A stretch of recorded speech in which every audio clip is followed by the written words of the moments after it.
Hey internet friends, I am going to do a little clip about both soil management and shade management in my food forest. So I just was walking around and noticed that my calendula right here and my elecampane right here, both herbs that have some medicinal purposes but also have pretty flowers, um, are getting pretty beat up both by bugs and by sun. You can see that my calendula, the curled leaves, is just because it is way too hot here for them. And we're down here in Mississippi, and we're coming to the end of our herbaceous, many items of our herbaceous season. So I'm hoping to get a little bit more time for both the product itself, the plant itself, and also for harvest purposes, but also for root development. I want this to get established because if I can get this to flower, calendula will self-seed.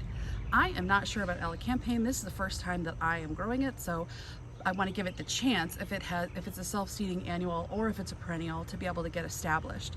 So I'm going to be planting some Mexican sunflower right here. The sun comes from this direction down, and I'm going to be planting some Mexican sunflower here and here to give these two herbs some shade protection. The sun comes this direction down onto them at the height of the summer. So I'm going to hopefully give them a little shade protection. My worry is that Mexican sunflower there is going to shade the blueberry too much. So because Mexican sunflower is a chop and drop plant, I will just keep an eye on it, and where it's shading the blueberry too much, I'll just cut off stems and leaves and let the sun come back in there. But one of the things I wanted to talk about is in the food forest, there's lots of organic material. So what I do to plant, and I'm going to try to do this one-handed here and excuse my hat shade, I dig down, and I always check for ants first because there's always ants in there. I have my little ant killer bag ready in case I need to put ant killer down in there. So I dig down to soil, or pretty far down in there. You can see if you can see, but it's pretty wet down in there. We just had a lot of rain yesterday. And then I just take I can't do it one-handed, I don't think. Sure I can. I just take the plant and I pop it down in there. And then all of this organic material, I put it back around it. Now, just to protect the roots, I grab just a shovel full of potting soil, any old potting soil, and I put that right around the root structure. The plants do not need to have a lot of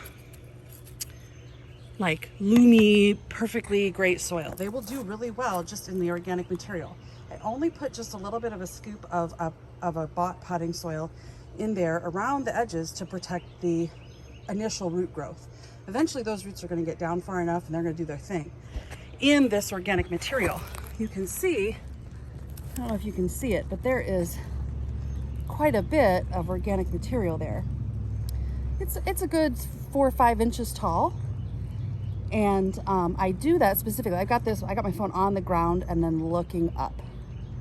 And I do that to give something for the plants to eat. So hopefully this little Mexican sunflower will provide my shade protection here, and hopefully that little Mexican sunflower will provide the shade protection to the elecampane.